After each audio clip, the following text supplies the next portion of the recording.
উত্তর থেকে দক্ষিণ দুই 24 পরগনা জুড়ে রোরো সার্ভিস চালু করতে চলেছে রাজ্য সরকার।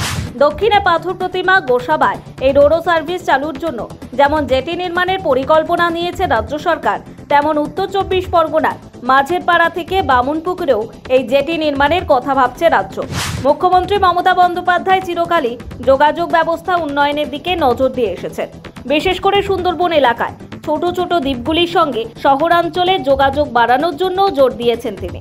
বৃহস্পতিবার এই রোরো সার্ভিস চালু করার জন্য গোসাবার বিস্তীর্ণ এলাকা পরিদর্শন করলেন পরিবহন মন্ত্রী স্নেহাশিস চক্রবর্তী। এই রোরো সার্ভিস চালু থাকলে বড় গাড়ি থেকে অ্যাম্বুলেন্স সহজেই পৌঁছে যাবে এই দ্বীপগুলোয়, এমনই জানান মন্ত্রী।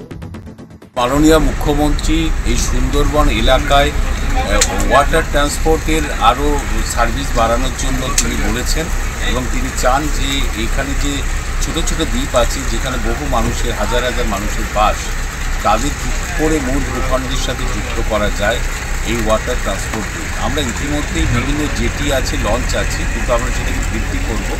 আমরা গোসাবাতে এসেছি, এখানে আমরা রোরো সার্ভিস চালু করছি। রোরো জেটি তৈরি হচ্ছে, আপনি দেখেছেন গদখালিতে তৈরি হচ্ছে।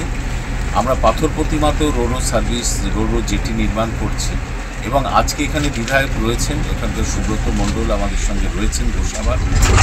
আমরা আরও কিছু আইল্যান্ডকে যুক্ত করবো রোরো সার্ভিসের মাধ্যমে এবং জেটি নির্মাণ করে সেখানে ভেসেল লঞ্চ দিয়ে মানুষ যাতে এইসব দ্বীপ অঞ্চলের মানুষ যাতে পৌঁছতে পারে, সারা বাংলার সাথে যুক্ত হতে পারে। সঙ্গে সঙ্গে যারা ট্যুরিস্ট আসে, এখানে বেড়াতে আসে, তাদেরও সুবিধা হবে। রোরো সার্ভিস চালু থাকলে এখানে বড় বড় গাড়ি চলে আসবে এই দ্বীপগুলোতে এবং বিশেষ করে অ্যাম্বুলেন্সও এই দ্বীপগুলোতে চলে আসবে। এখানকার আর্থিক সামাজিক ডেভেলপমেন্ট হতে থাকবে। আমরা সেটা দেখতে এসেছি, দেখে আর কোথায় কোথায় করা প্রয়োজন সেটা আমরা প্রস্তাব আকারে আমরা মুখ্যমন্ত্রীর কাছে পাঠাবো। উত্তর 24 পরগনা ও দক্ষিণ 24 পরগনা জেলা নিয়েই গঠিত এই ম্যানগ্রোভ জঙ্গল ঐতিহ্যবাহী স্থান হিসেবে 1997 সালে ইউনেস্কো স্বীকৃতিও পায়। তবে যাতায়াত ছিল এই ঐতিহ্যের একমাত্র বাধা। সেই বাধাও এবার দূর করা সম্ভব হবে বলে আশা করছে রাজ্য সরকার থেকে এলাকার মানুষ। এখন দেখার এই রোরো সার্ভিস এই অঞ্চলের মানুষের সুবিধার পাশাপাশি আরও কতটা পর্যটকমুখী করে তুলতে সক্ষম হয়। সৌভিক সান্যালের রিপোর্ট, সময় কলকাতা।